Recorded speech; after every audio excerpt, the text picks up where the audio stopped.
The upcoming talks in Geneva on ending the war in Ukraine may look completely different than previously envisioned. This is due to changes in the Russian negotiating team, the recent Munich Security Conference, and new declarations of Western support for Ukraine. The issue of territorial claims is not up for discussion. Kyiv's tough stance will not change. Both Brussels and Washington are aware of this.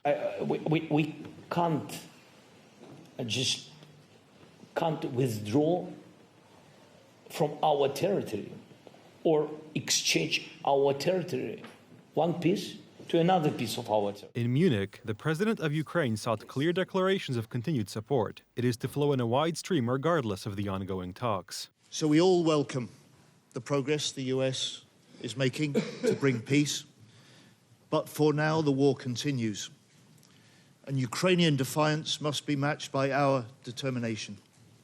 And importantly, must be matched by big new commitments to Ukraine for 2026.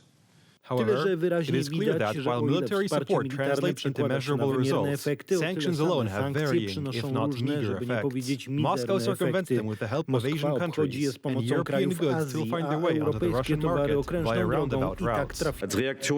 In response to Russia's aggressive war, we have imposed far-reaching sanctions to curb the Russian war machine. I want to make this clear today. Circumventing sanctions and supporting Russian aggression directly threatens the security interests of the European Union.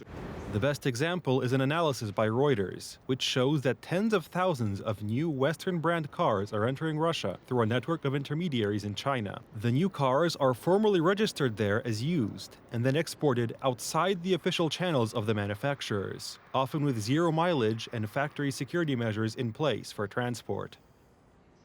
Today, a large proportion of our customers want to buy and drive only Western brands such as Mercedes. However, we can currently only import them through parallel import.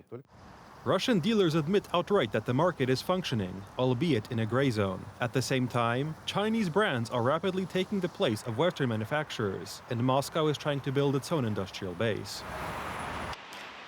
There is one problem with the latter. Even the Kremlin's symbolic projects are beginning to fall apart. The government has just suspended the development of the luxury Urus car brand, a project created as a showcase for Russia's technological independence. Officially, this is due to a change in budget priorities. Less officially, it is due to the costs of war and the lack of funds.